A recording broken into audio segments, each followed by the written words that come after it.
Gracias, esposa. Nosotros lo preparamos de antemano. Si nadie me saluda, hago mi amor saludando. Eso me ayuda idónea. Bueno, de verdad a mí me gusta mucho compartir la palabra de Dios, no les voy a mentir. Me parece que es un privilegio.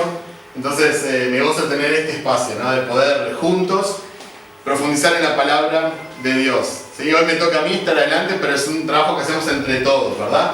Si un día ustedes escuchan algo que no está de acuerdo con la palabra, por ahí no en este momento, porque sería ya un poquito más caótico, pero me pueden llamar aparte después y decir, che, esto que me decís no lo veo acá en el pasaje.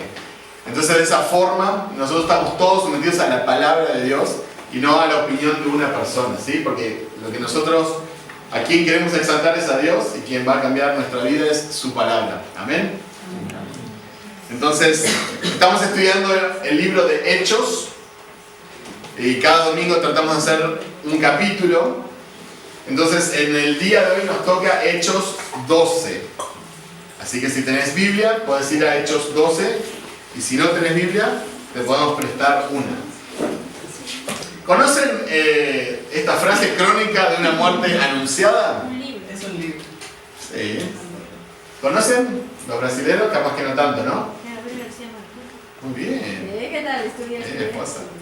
Es una novela del escritor colombiano Gabriel García Márquez, publicada por primera vez en 1981 y fue incluida en la lista de las 100 mejores novelas en español del siglo XX del periódico español El Mundo. ¿Sí? No les voy a contar toda la novela, ni estoy haciendo promoción de la novela, pero sí su título es una frase muy usada, ¿verdad?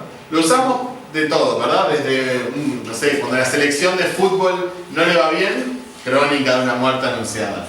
¿Sí? Cuando un matrimonio no anda bien, crónica de una muerte anunciada, ¿no? Una iglesia por ahí no anda bien, crónica de una muerte anunciada. ¿Qué significa la frase? Y que ya sabemos cómo va a terminar. Pero en este pasaje me encontré con unas cuantas muertes bastante anunciadas. Así que vamos a ver unas cuantas crónicas de muertes anunciadas. No se preocupen, no es solo de muerte el capítulo, ¿no? Es un capítulo donde podemos aprender mucho, pero sí vamos a ver en la Biblia algunas muertes que eran obvias que iban a suceder, ¿sí? Les pido que me acompañen a los primeros versículos. Vamos a leer del 1 al 5 del libro de Hechos 12, del 1 al 5. Y dice así la palabra de Dios.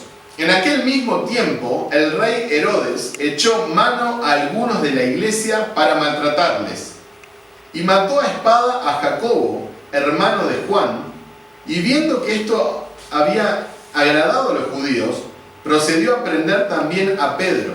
Eran entonces los días de los panes sin levadura, y habiéndole tomado preso, le puso en la cárcel, entregándole a 4 grupos de 4 soldados cada uno, para que le custodiasen, y se proponía sacarle al pueblo después de la Pascua. Así que Pedro estaba custodiado en la cárcel, pero la iglesia hacía sin cesar oración a Dios por él.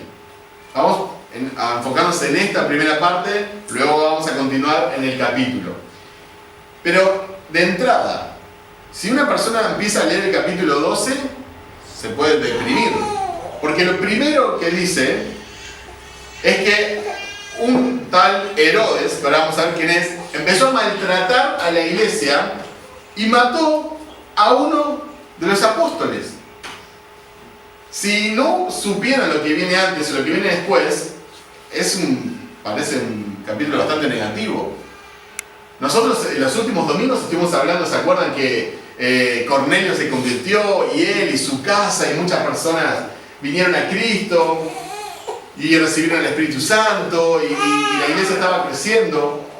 Sin embargo, acá empieza con una mala noticia, una muerte, y nada más y nada menos que la muerte de uno de los apóstoles, de Jacobo, el hermano de Juan. Juan 16, del 1 al 4, dice: todo esto les he dicho para que no flaquee su fe. Los expulsarán de las sinagogas, y hasta viene el día en que cualquiera que los mate pensará que les está prestando un servicio a Dios. Actuarán de este modo porque no nos han conocido ni al Padre ni a mí. Y les digo esto para que cuando llegue ese día se acuerden de que ya se lo había advertido. Sin embargo, no les dije esto al principio porque yo estaba con ustedes. Este es Jesús, mucho tiempo antes, años antes, diciéndoles a sus discípulos que ellos iban a sufrir persecución y que muchos aún iban a perder la vida. Y son muchos los pasajes. Entonces, lo de Jacob es una crónica de una muerte anunciada. No es para sorprendernos. Si venís, por ejemplo, empezás a leer el Nuevo Testamento, vas a ver que Jesucristo muchas veces dice que van a sufrir persecución, que van a sufrir angustia, que van a sufrir el repudio de las personas y que los van a intentar asesinar, los van a meter presos. Y este es uno de los pasajes. Claro, uno no lo espera ver tan temprano en la historia. Es como que recién se están expandiendo, están comenzando. Primeros capítulos de Hechos y ya vemos una gran persecución. Y ahora acá uno de los apóstoles muere. Pero, como les dije, esto ya estaba anunciado. Herodes Agripa I reinó del 37 al 44 después de Cristo y fue el nieto de Herodes el Grande. Jacobo es el hermano de Juan, fue el primer apóstol que murió como mártir. Y la fiesta de los panes que se menciona sin levadura es la fiesta posterior a la Pascua que duraba 7 días. Esos son algunos datos para poder entender de quién está hablando y en qué momento nos estamos situando. Ahora, es interesante ver que la iglesia oraba sin cesar, sin parar, constantemente. Pueden ver los versículos 5 y 12 ahí en sus Biblias. Versículo 5. Así que Pedro estaba custodiado en la cárcel, pero la iglesia hacía sin cesar oración a Dios por él. Y el versículo 12, que aún no lo leímos todavía, dice: y habiendo considerado esto, llegó a casa de María, la madre de Juan, el que tenía por sobrenombre Marcos, donde muchos estaban reunidos orando. Entonces vemos que la iglesia estaba orando sin cesar. Estaban muchos reunidos orando sin cesar. Y cuán importante es que nosotros como iglesia podamos apreciar esto. Que no importa la persecución que estaban sufriendo, no importa el sufrimiento en general, su líder estaba preso como Pedro, uno de los apóstoles lo acababan de matar, pero ellos estaban reunidos orando. Oraban por los presos, oraban por los perseguidos, oraban por los que estaban sufriendo y oraban por los que estaban esperando la muerte. Esto es lo que le pasaba a Pedro. Pedro estaba preso, perseguido, sufriendo y esperando la muerte. ¿Para qué lo habían encerrado? Para matarlo. Estaban solamente esperando el momento indicado para matarlo, al igual que con Jacob, porque esto agradaba a las personas, agradaba a los judíos. La persecución a cristianos es real y hoy más que nunca, ¿sí? Hay muchos países en los cuales persiguen a los cristianos, los meten presos o los maltratan o aún los matan hoy en día. De hecho, este último siglo, ¿sí? Siglo XX, en lo que vamos del siglo XXI, se dice que han habido más muertes de mártires, o sea, personas que han muerto por su fe, que en todo el resto o sea, en los siglos anteriores, ¿sí? Desde que comenzó la iglesia hasta ahora, en este último siglo. Entonces, no voy a tomar este tiempo para traer estadísticas, ni videos, ni fotos, pero es algo que debería de mover nuestro corazón, porque hay hermanos en Cristo, personas que han puesto la fe en el Señor Jesucristo y personas que comparten la misma fe que nosotros, y de hecho vamos a pasar la eternidad con ellos, que hoy en día están sufriendo por o a causa de su fe. ¿Cuál es nuestra responsabilidad como iglesia?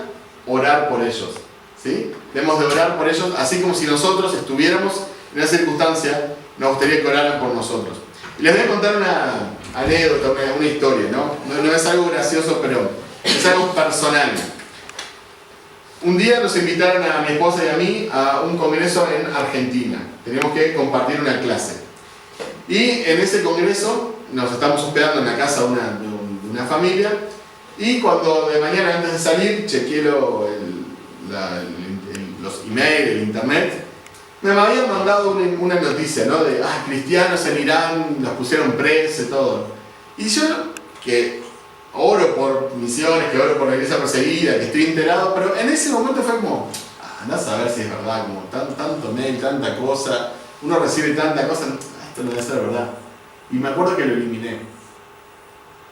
Cuando llego al Congreso, una de las personas que estaba invitada a predicar es un misionero boliviano que nos contó esa noche que su esposa iraní era una de las que estaba presa en ese grupo. Y para mí fue muy chocante porque yo había leído sobre ese grupo. Pero ¿cuál fue mi actitud? Ni debe ser verdad, tanto. Y después estaba compartiendo con un hermano en Cristo que su esposa estaba presa por su fe. Entonces, la persecución a cristianos es real. No se quedó ahí con Jacobo, no se terminó ahí con Pedro, no se terminó con Esteban. Sigue hoy en día. Y nosotros como iglesia debemos de orar, en lo personal y como iglesia, por supuesto, también. Me gustaría que me acompañaran ahora sí a Hechos 12, del 6 al 19.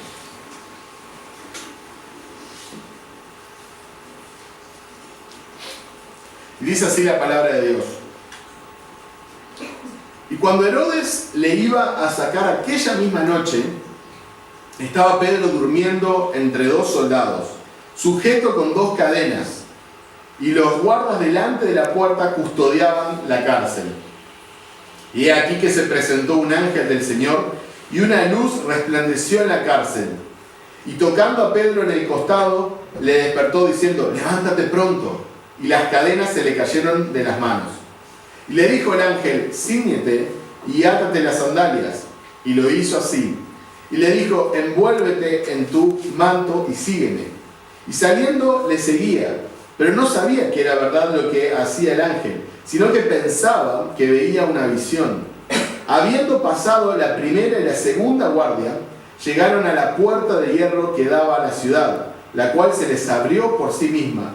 Y salidos, pasaron una calle y luego el ángel se apartó de él. Entonces Pedro, volviendo en sí, dijo, ahora entiendo verdaderamente que el Señor ha enviado su ángel y me ha librado de la mano de Herodes y de todo lo que el pueblo de los judíos esperaba. Y habiendo considerado esto, llegó a casa de María, la madre de Juan, el que tenía por sobrenombre Marcos, donde muchos estaban reunidos orando. Cuando llamó Pedro a la puerta del patio, salió a escuchar una muchacha llamada Rode, la cual, cuando reconoció la voz de Pedro, de gozo no abrió la puerta, sino que corriendo adentro dio la nueva de que Pedro estaba en la puerta. Y ellos le dijeron, estás loca. Pero ella aseguraba que así era. Entonces ellos decían, es un ángel, es su ángel. Mas Pedro persistía en llamar y cuando abrieron, le vieron, se quedaron atónitos. Pero él, haciéndoles con la mano señal de que se callasen, les contó cómo el Señor le había sacado de la cárcel. Y dijo, haced saber esto a Jacobo y a los hermanos, y salió y se fue a otro lugar. Luego que fue de día, hubo un poco de alboroto entre los soldados sobre qué había sido de Pedro. Mas Herodes, habiéndole buscado sin hallarle, después de interrogar a los guardas, ordenó llevarlos a la muerte. Después descendió de Judea a Cesarea y se quedó allí. Vamos hasta allí con la lectura bíblica, que es casi todo el pasaje. Acá tenemos un acontecimiento increíble, ¿sí? Un milagro. Dios liberó a Pedro. No lo hace siempre, no lo ha hecho siempre. Pero en este acontecimiento vemos en todo su poder, en toda su soberanía, liberando a Pedro de la cárcel. Y vamos a ver algunas lecciones que podemos ver en este relato, ¿sí? Ustedes dirán, bueno, ¿qué puedo aprender de esta historia, no? Bueno, vamos a aprender algunas cosas. El primero es interesante ver el tiempo de Dios. Fíjense en el versículo 6, por favor. Dice, y cuando Herodes le iba a sacar aquella misma noche, fíjense ese y cuándo. Cuando estaba ya pronto esa misma noche para que lo mataran, en ese mismo momento es cuando Dios decide liberarlo. ¿Por qué no antes? ¿Por qué no lo liberó la primera noche? ¿O por qué Dios no permitió quizás que lo metieran preso? Y bueno, porque esto es parte de la soberanía de Dios y Dios tiene sus tiempos. Y nosotros siempre queremos todo ya. Si estás enfermo, querés sanarte, ya. Si no tenés plata, querés plata, ya. ¿Verdad? Si todo queremos ahora. Pero Dios tiene sus tiempos. Hay un pasaje en Isaías 55, 8, 9 que dice: los caminos del Señor son más altos que nuestros caminos y sus pensamientos son más altos, más profundos que nuestros pensamientos. Por eso el tiempo de Dios es perfecto. Y no significa que nosotros no tenemos que ser diligentes o responsables. No estoy diciendo que no pasen las cosas porque nosotros no hacemos.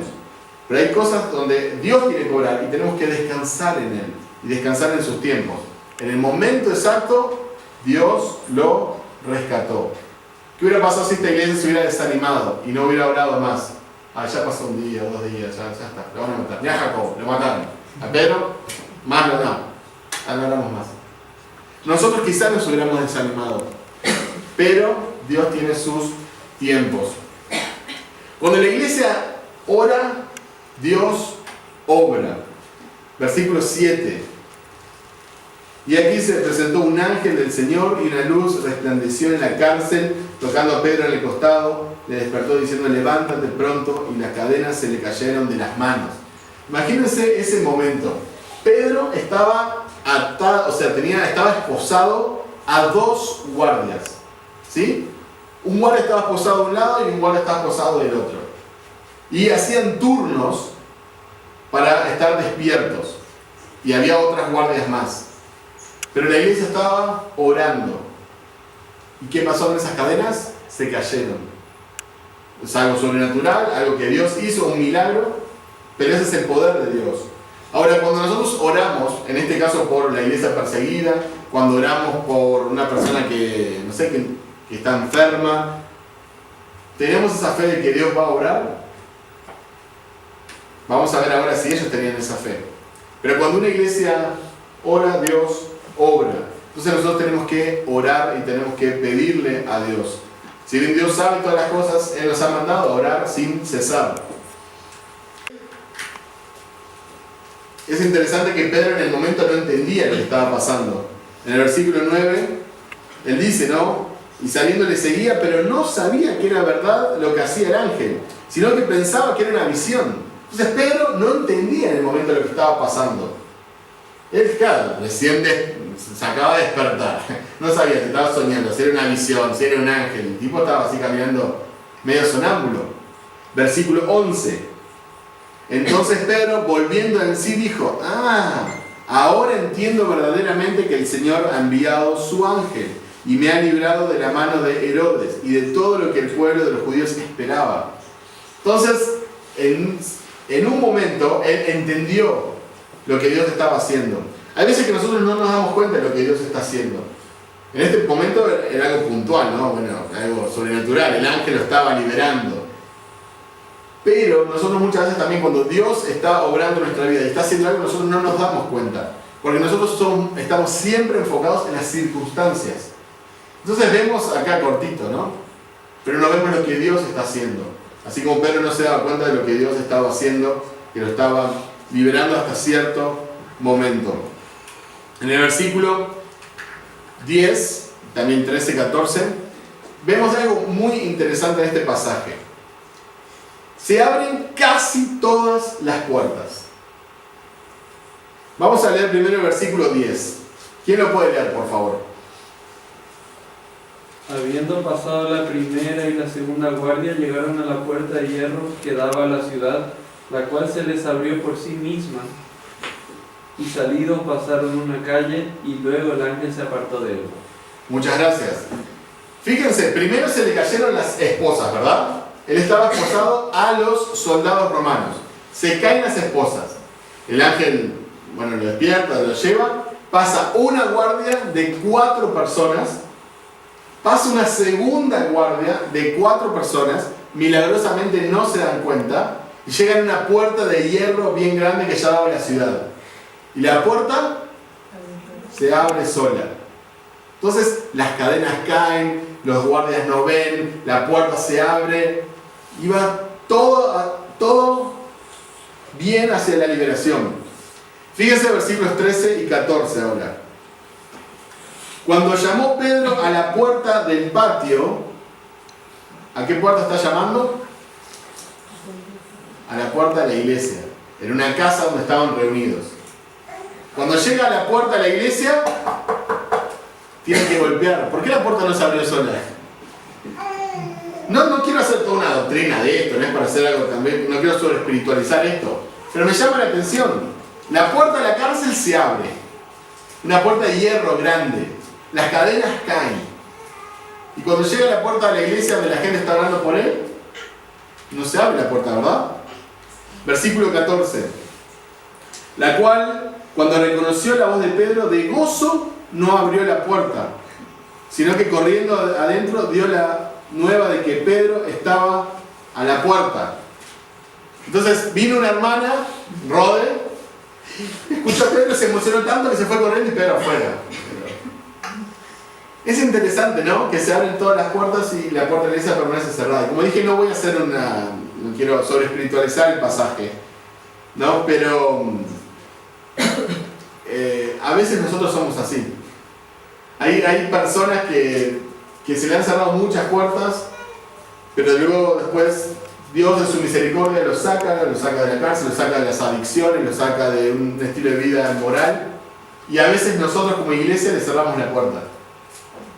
Y no está bueno que eso suceda, no debería de suceder eso. Muchas personas orando, dice el versículo 12. Y habiendo considerado esto, llegó a casa de María, madre de Juan, que tenía por sobrenombre Marcos, donde muchos estaban reunidos orando. O sea, estaban haciendo una reunión de oración. Había muchos orando. Hoy en día en la mayoría de las iglesias, las reuniones de oraciones son las que tienen menos personas, las que menos van. Y me pregunto, ¿por qué será? ¿Será porque estamos muy cómodos, porque estamos muy tranquilos? ¿Cuándo vamos a tener una reunión de oración llena de gente? O un estudio bíblico, bueno, en la iglesia. ¿Será cuando tengamos a un hermano preso? ¿O a un hermano enfermo? Si Dios no quiera, tuviéramos, no sé, un niñito enfermo, ahí sí estaremos haciendo cadenas de oración y quizás nos reuniríamos todos a orar. Pero ¿por qué esperar que pase algo así tan feo? Cuando el orar es un privilegio que podemos tener y podemos estar orando por un montón de cosas que están pasando. Esta iglesia comenzó así, ¿no? Obviamente, por la persecución, pero se reunían muchas personas a orar. Nosotros no debemos esperar que venga la persecución para estar orando, ¿no? Hay muchos aspectos por los cuales podemos orar. En los versículos 15 y 16 es casi cómico, ¿sí? Ellos están orando por Pedro, Dios le contesta la oración, libera a Pedro, pero cuando sucede eso casi que no lo creen. ¿Quién puede leer versículos 15 y 16, por favor? Estás loca, le dijeron. Como ella insistía, llegaron a la conclusión, debe ser su ángel. Mientras tanto, Pedro seguía tocando. Cuando por fin abrieron la puerta y lo vieron, quedaron asombrados. Ni lo esperaban. Llegó Pedro y ni esperaban que fuera él. Entonces es interesante que a veces nosotros oramos y realmente no tenemos mucha expectativa de que pase. Oramos por un mejor trabajo, pero no pensamos que quizás Dios nos lo puede dar. Oramos por, no sé, una situación de salud y también no tenemos mucha fe de que vaya a pasar. Y así estaba la iglesia, estaba orando, eran muchos orando, pero no tenía mucha expectativa de que Pedro se liberara. Y acá otra muerte anunciada, ¿no? La muerte de los guardias, versículo 19. Acá, siguiendo un código estricto de conducta, el soldado que perdía a personas que estaban en la cárcel, que se les escapaban, tenía que cumplir la misma condena que tenían estas personas. Pedro estaba condenado a muerte. Entonces, ¿qué les tocó a los guardias a los cuales se les escapó? La muerte. Entonces acá tenemos otra muerte también anunciada. Ellos sabían que eso les iba a pasar. Me gusta ver también la soberanía de Dios en este capítulo. ¿Por qué Dios salvó a Pedro y no a Jacobo? Interesante, ¿no? Jacobo murió, a Pedro lo rescató. valía más uno que el otro, era más importante uno que otro, amaba más a uno que a otro. No, la Biblia no dice eso. Pero es parte de la soberanía de Dios. Y la soberanía de Dios tiene una cuota de misterio. Como Él no nos tiene que rendir cuentas, Él no nos tiene por qué explicar lo que hacen las cosas, hay una parte donde nosotros tenemos que confiar y entender precisamente lo que mencionábamos, que sus caminos son mucho más altos y sus pensamientos son mucho más altos que los nuestros. ¿Por qué no salvó a Esteban? Un joven que era lleno del Espíritu Santo, que tenía una gran pasión, conocía las Escrituras, pero no lo salvó.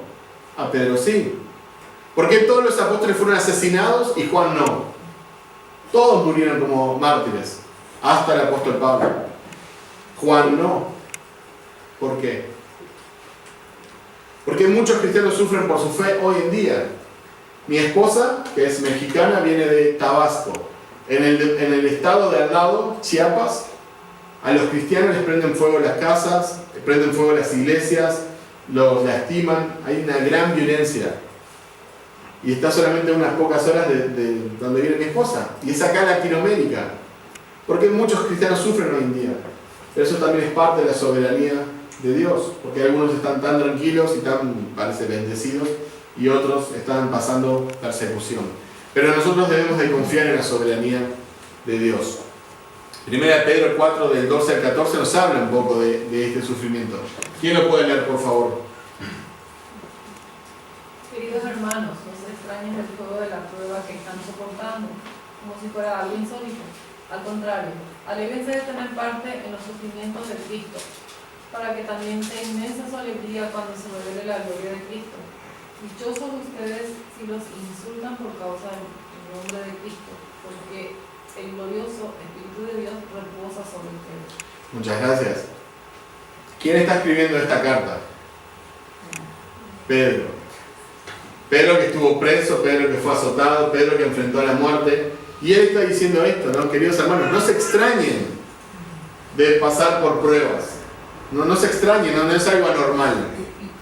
Al contrario, dice, alégrense de tener parte en los sufrimientos ¿de quién? De Cristo. Porque cuando la iglesia sufre a causa de Cristo, ¿sí? Es un privilegio que tiene de ser como Cristo. Dichosos ustedes si los insultan por causa del nombre de Cristo, porque el glorioso Espíritu de Dios reposa sobre ustedes. Y ahora, para terminar el capítulo, me gustaría que me acompañen en los últimos versículos del 20 al 25. Y Herodes estaba enojado contra los de Tiro y de Sidón, pero ellos vinieron de acuerdo ante él, y sobornando Blasto, que era camarero mayor del rey, pedían paz porque su territorio era abastecido por el del rey. Y un día señalado, Herodes, vestido de ropas reales, se sentó en el tribunal y les arengó. Y el pueblo aclamaba gritando, voz de Dios y no de hombre. Al momento un ángel del Señor le hirió por cuanto no dio la gloria a Dios y expiró comido de gusanos. Pero la palabra del Señor crecía y se multiplicaba. Y Bernabé y Saulo, cumplido su servicio, volvieron a Jerusalén, llevando también consigo a Juan, el que tenía por sobrenombre Marcos. Qué pasaje extraño, ¿no? No extraño, pero